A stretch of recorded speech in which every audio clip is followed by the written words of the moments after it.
আল্লাহ বলেন, যারা সালাত আদায়কারী, যাকাত প্রদানকারী এবং আখিরাতের প্রতি বিশ্বাস স্থাপনকারী তাদেরকে আমি অনেক অনেক প্রতিদান দেব। একবার চিন্তা করে দেখুন, এটা হচ্ছে পবিত্র কুরআনুল কারীমের সূরা নিসা 162 নম্বর আয়াতে আল্লাহ তাআলা বললেন।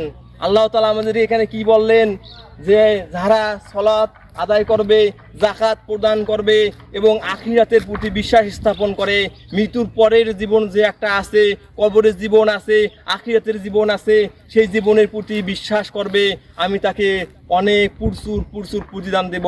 একবার চিন্তা করে দেখুন, আল্লাহ তাআলা আপনাকে প্রতিদান দেবেন, এটা ছোট কথা নয়। একটু বোঝার চেষ্টা করুন, যিনি মহান, যিনি সারা বিশ্বের সৃষ্টিকর্তা, এই পৃথিবী সৃষ্টি করেছেন এবং এই পৃথিবীর বাইরে অনেক বড় গ্রহ রয়েছে, যেগুলো পৃথিবী থেকে হাজার হাজার লক্ষ লক্ষ কোটি কোটি গুণ বড়, যা বিজ্ঞান প্রমাণ করেছে।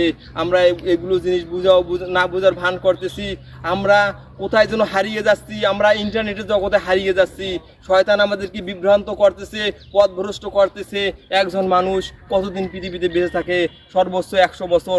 100 বছর কিন্তু এখন বেঁচে থাকে না মানুষ। 50, 60, 40 বছর বলা যায় না কে কখন মারা যাবে, কার কখন হায়াত চলে যাবে, কখন যে মালাকুল মউত এসে সামনে দাঁড়িয়ে যাবে।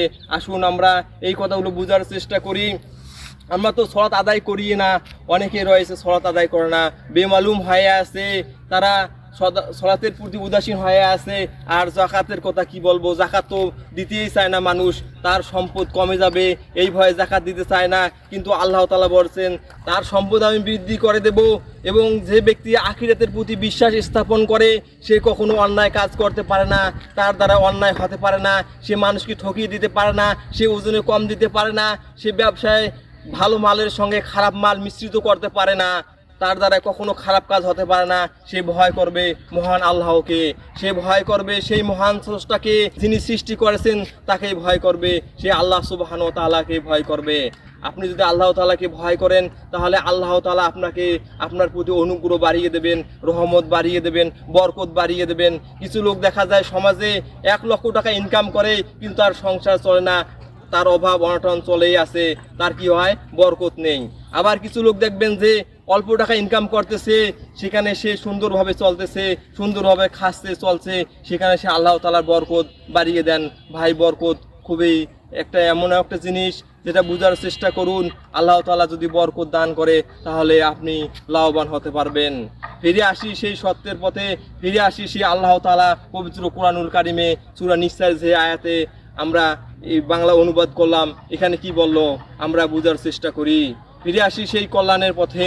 আল্লাহ তাআলা আমাদেরকে সৃষ্টি করেছেন এবং একটা গাইডলাইন দিয়ে দিয়েছেন, পবিত্র কুরআনুল কারীম দিয়েছেন এবং যুগে যুগে নবী প্রেরণ করেছেন। মহানবী হযরত মুহাম্মদ সাল্লাল্লাহু আলাইহি ওয়াসাল্লাম, তিনি আমাদেরকে কি শিক্ষা দিলেন, তিনি আমাদেরকে কি গাইডলাইন দিলেন, এগুলো আমাদেরকে বুঝতে হবে এবং আমল করতে হবে। তাহলে আমরা নাজাত পেতে পারবো, আমরা মুক্তি পেতে পারবো, আমরা জান্নাতে যেতে পারবো। আসসালামু আলাইকুম।